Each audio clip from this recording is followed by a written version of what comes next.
তো বন্ধুরা এটা হলো OnePlus Nord CE4 যেটা অলরেডি বাংলাদেশ মার্কেটে চলে এসেছে আনঅফিসিয়াল ভাবে।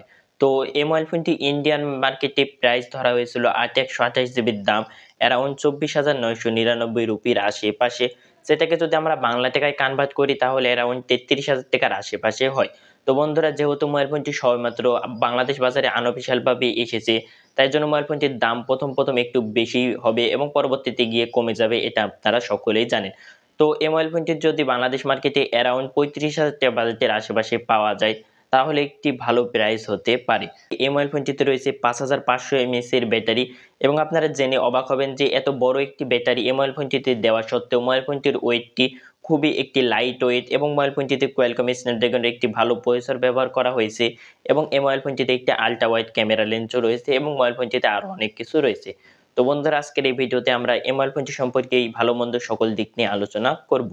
তো প্রথমে ফোনটির ডিজাইন এবং ওভারভিউ নিয়ে বলতে গেলে মোবাইল ফোনটি 6.7 ইঞ্চির একটি মোবাইল ফোন এবং মোবাইল ফোনটির ওয়েট হলো 186 গ্রাম, যেটা আমরা একটি লাইট ওয়েট বলতে পারি। কেননা মোবাইল ফোনটিতে একটি বিগ ব্যাটারি ব্যবহার করা হয়েছে, তবুও মোবাইল ফোনটির ওয়েটটি খুব একটা বেশি না এবং এই মোবাইল ফোনটিতে রয়েছে ডুয়েল স্টুডিও স্পিকার এবং একটি আয়ার ব্লাস্টারও এই মোবাইল ফোনটিতে আপনারা পেয়ে যাবেন এবং পেয়ে যাবেন চেঞ্জার নয়েজ ক্যান্সেলেশন মাইক। কিন্তু আপনারা এই মোবাইল ফোনটিতে কোনো প্রকারের 3.5 জ্যাক এই বিষয়টি পাবেন না, যেটা আপনারা সকলেই জানেন যে মিড রেঞ্জ বাজেটের ভেতরে এই 3.5 জ্যাকটি তারা উঠিয়ে নিচ্ছে একটু বড়লোক টাইপের দেখানোর জন্য। এই মোবাইল ফোনটির ব্যাক সাইড এবং ফ্রেম দুই জায়গাতেই প্লাস্টিক ব্যবহার করা হয়েছে এবং এই মোবাইল ফোনটি OnePlus মোট দুটো কালারে লঞ্চ করেছে, যে দুটো কালার আপনারা আমাদের স্ক্রিনে দেখতে পাচ্ছেন। তো আমার কাছে বিশেষ করে এই কালারটি বেশি ভালো লেগেছে। তো এই কালারটি এবং এই মোবাইল ফোনটির যে ডিজাইন দেখতে পাচ্ছেন যে খুবই সিম্পল ডিজাইন তারা এই জায়গাতে রেখেছে, যেটা দেখতে খুবই ভালো লাগে।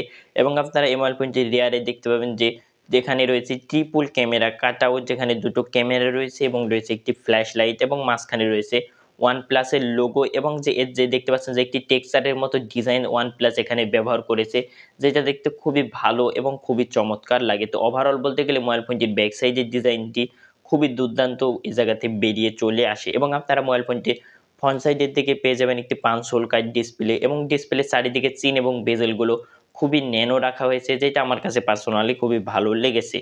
এবং বন্ধুরা আপনারা এই মোবাইল ফোনটির বক্স কন্টেন্টের ভিতরে পেয়ে যাবেন এ জায়গাতে ব্যাক কভার, 100 ওয়াটের একটি চার্জার এবং টাইপ সি কেবল এবং সকল ধরনের আপনারা ডকুমেন্টেশন এই মোবাইল ফোনটির বক্সের ভিতরে পেয়ে যাবেন। তো ওভারঅল বলতে গেলে মোবাইল ফোনটির ব্যাক সাইড এবং ফ্রন্ট সাইডের ডিজাইন এই জায়গাতে খুবই দুর্দান্ত এবং চমৎকার বেরিয়ে চলে আসে।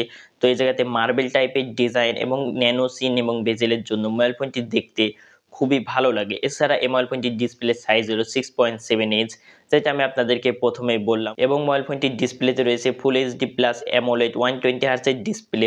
তো এই জায়গাতে 120 হার্টজের ফলে মোবাইল ফোনটি আপনারা স্মুথলি ব্যবহার করতে পারবেন, এতে কোনো ধরনের সমস্যা হবে না। এছাড়া আপনারা এই মোবাইল ফোনটিতে 1100 নিটসের পিক ব্রাইটনেস পেয়ে যাবেন, যেটা আমরা যথেষ্ট ব্রাইট বলতে পারি। তো মোবাইল ফোনটি আপনারা ইনডোর এবং আউটডোর কন্ডিশন দুটো জায়গায় একদম ক্লিয়ারলি ব্যবহার করতে পারবেন। তো ডিরেক্ট সানলাইটেও এই জায়গাতে খুব একটা ঝাপসা বোধ মনে হয় না, ক্লিয়ারলি মোবাইল ফোনটির ডিসপ্লেটি দেখা যায়। এছাড়া মোবাইল ফোনটির আপনারা ডিসপ্লের উপরে পেয়ে যাবেন একটি ইন ডিসপ্লে ফিঙ্গারপ্রিন্ট সেন্সর, যেটা বেশ ফাস্ট এবং অ্যাকুরেট আমরা বলতে পারি। এছাড়া মোবাইল ফোনটির ডিসপ্লেতে একটি প্রি ইনস্টল স্ক্রিন প্রোটেক্টরও লাগানো রয়েছে, যেটা আমরা একটি প্লাস পয়েন্ট ধরতে পারি। এছাড়া মোবাইল ফোনটির ডিসপ্লেতে এইচডিআর কন্টেন্টের সাপোর্ট রয়েছে। এছাড়া মোবাইল ফোনটির যদি ভিউইং অ্যাঙ্গেল এবং কালার কোয়ালিটি নিয়ে বলতে যাই তাহলে এটাও দুর্দান্ত লেভেলের আমরা বলতে পারি। তো প্রাইস পয়েন্ট অনুযায়ী মোবাইল ফোনটির ডিসপ্লেটি আমাদের কাছে খুবই ভালো লেগেছে এবং আপনারা এই মোবাইল ফোনটির ডিসপ্লেতে 4K কন্টেন্ট প্লে করতে পারবেন ইউটিউবে এবং বিভিন্ন ধরনের ওটিটি প্ল্যাটফর্মেও এইচডিআর এর সাপোর্ট রয়েছে। তো ওভারঅল বলতে গেলে মোবাইল ফোনটির ডিসপ্লেতে খুবই ভালো লাগবে আপনাদেরকে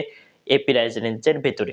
মোবাইল ফোনটির যদি ব্যাটারি এবং কানেক্টিভিটি নিয়ে বলতে যাই তাহলে মোবাইল ফোনটির ব্যাটারিতে রয়েছে 5500 এমএএইচ এর ব্যাটারি, যেটা আমি আপনাদেরকে শুরুতেই বললাম এবং রয়েছে 100 ওয়াটের চার্জিং সাপোর্ট, যে চার্জারটি দিয়ে এই মোবাইল ফোনটির 100% চার্জ করতে অ্যারাউন্ড 30 মিনিটের আশেপাশে সময় লাগে, যেটা আমরা বেশ ফাস্ট বলতে পারি। মোবাইল ফোনটির কানেক্টিভিটির জন্য থাকছে 5G ব্যান্ডের সাপোর্ট এবং ব্লুটুথ 5.4, কিন্তু আপনারা এই মোবাইল ফোনটিতে NFC সাপোর্ট পাবেন না। দেন ফোনটির পারফরমেন্স নিয়ে বলতে গেলে মোবাইল ফোনটিতে প্রসেসর হিসেবে ব্যবহার করা হয়েছে কোয়ালকম স্ন্যাপড্রাগন 7 Gen 3 এবং রয়েছে LPDDR4X র্যাম এবং UFS 3.1 স্টোরেজ টাইপ। তো LPDDR4X র্যাম এবং UFS 3.1 এই স্টোরেজ টাইপটা আমরা বেশ ফাস্ট বলতে পারি। এছাড়া এই মোবাইল ফোনটির আন্তর্জাতিক স্কোর অ্যারাউন্ড 8 লাখের উপরে চলে যায় এবং মোবাইল ফোনটির যদি গেমিং পারফরমেন্স বা গেমিং কোয়ালিটি নিয়ে বলতে যাই তাহলে আপনারা পাবজি স্মুথ সেটিংয়ে খেলতে পারবেন, এতে কোনো ধরনের সমস্যা হবে না। এছাড়া যে সকল বেসিক লেভেলের গেমগুলো রয়েছে সেগুলো আপনারা আরামসে হ্যান্ডেল করে নিতে পারবেন। তো কোয়ালকম স্ন্যাপড্রাগন 7 Gen 3 এই প্রসেসরটি আমরা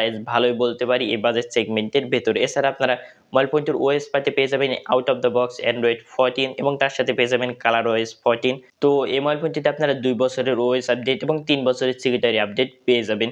এবং মোবাইল ফোনটির ইউআই সেকশন নিয়ে বলতে গেলে মোবাইল ফোনটির ইউআই সেকশনে অনেকগুলো ব্লোটার অথবা প্রি ইনস্টল অ্যাপ রয়েছে যেগুলো আপনাদের কাছে খারাপ লাগতে পারে, কিন্তু আপনারা মোবাইল ফোনটির যে সকল ব্লোটার এবং প্রি ইনস্টল অ্যাপগুলো রয়েছে খুব সহজেই ডিলিট করে আপনারা ইউআই সেকশনটি ক্লিন করে নিতে পারবেন। তো ওভারঅল বলতে গেলে মোবাইল ফোনটির ইউআই সেকশন এবং পারফরম্যান্স সেকশনটি আপনাদের কাছে ভালোই লাগবে এই প্রাইস রেঞ্জের মধ্যে।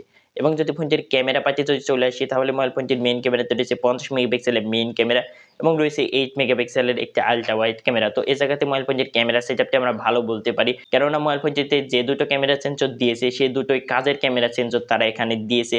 তারা এখানে কোনো আজে বাজে বা এই জায়গাতে অকাজর মতন ক্যামেরা সেন্সর দেয়নি, লাইক 2 মেগাপিক্সেলের মাইক্রো ক্যামেরা। এই সকল ক্যামেরা সেন্সরগুলো মোবাইল ফোনে না দেওয়াই ভালো।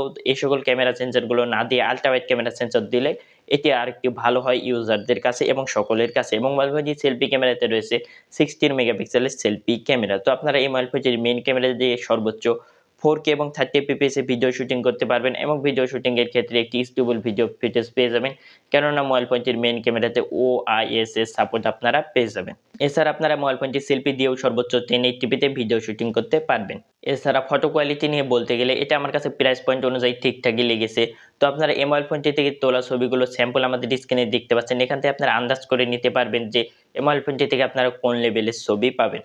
তো সর্বশেষে এই মোবাইল ফোনটি সম্পর্কে যদি ওভারঅল বলতে যাই তাহলে এই মোবাইল ফোনটি যদি বাংলাদেশ মার্কেটে আনঅফিসিয়াল ভাবে যে যদি অ্যারাউন্ড 35,000 টাকা বাজেটের আশেপাশে যদি পাওয়া যায় তাহলে আমার কাছে মনে হয় যে এটি একটি বেস্ট ডিল হতে পারে। তো বন্ধুরা সর্বশেষে আপনাদের কাছে এই মোবাইল ফোনটি কেমন লেগেছে অবশ্যই কমেন্ট করে জানাবেন এবং এরকম ভিডিও প্রতিনিয়ত দেখতে আমাদের চ্যানেলটি সাবস্ক্রাইব করে আমাদের পাশে থাকবেন। তো দেখা হচ্ছে পরবর্তী কোনো ভিডিওতে, ততক্ষণ পর্যন্ত ভালো থাকবেন, সুস্থ থাকবেন, আল্লাহ হাফেজ।